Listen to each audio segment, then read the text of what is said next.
huge sums of money. Exactly. And so if I hear that people might not want to go to the to go through this electronic transactions anymore, but whether want to go to the banks and cash money, there are other aspects of dangers that are also looming. So you weigh the risk involved, and that is why I'm saying that eventually, initially maybe in the first month people will be skeptical, but after that people will get used to it. It's normal. It's natural. People normally. So it's not going to affect the drive for a cashless economy as we. Not really. For me, I don't see it that way. It's not going to affect it that much because naturally people will oppose to things that will take money away from them. But when you realize I have no choice, change itself is not easy to embrace. There's always denial first. Then you come to the acceptance level, and then hey, life goes on. What might have changed here? Because somewhere in August 2020, the vice president, was hosted by Kwame Sefakai, and he talked about the fact that, I'm quoting what he said, I don't think mobile money, and that's the vice president who was answering the question, he said that I don't think mobile money should be taxed because most of the people who use the service are poor people. So if you put more taxes on it, they may suffer, or they will suffer, he stated. So what might have changed? What might have caused him to agree to all this? Because he says, Dr. Bamia at the time again said that what is rather important is for mobile money to be used as a vehicle to accelerate Ghana's journey to a cashless society. So what might have changed? David, the day of planning is different from the day of battle. And necessity is the mother of inventions. Government realized that we need money.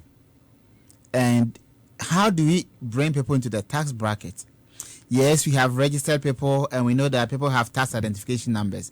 But a mere possession of tax identification number does not make you a taxpayer. Maybe majority of them are not working. But at least people are using the mobile money.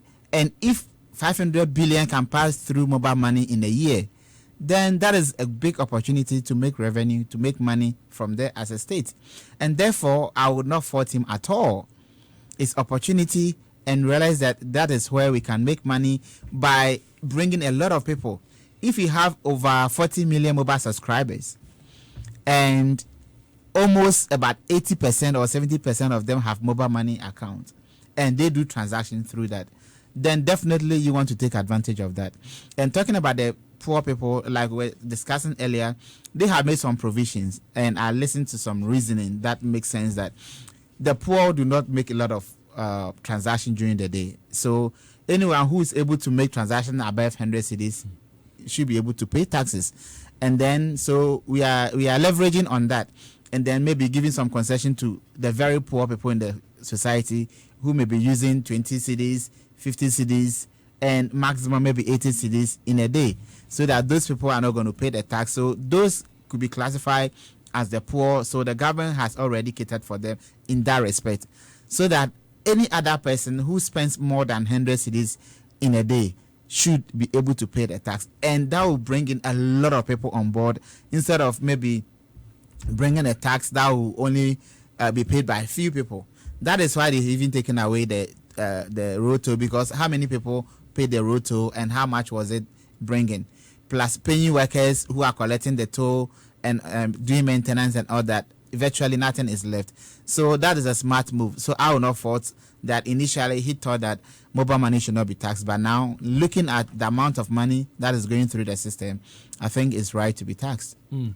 Well, it's some 12 minutes now to hit 8. And this is Love in the Morning on Love 99.5.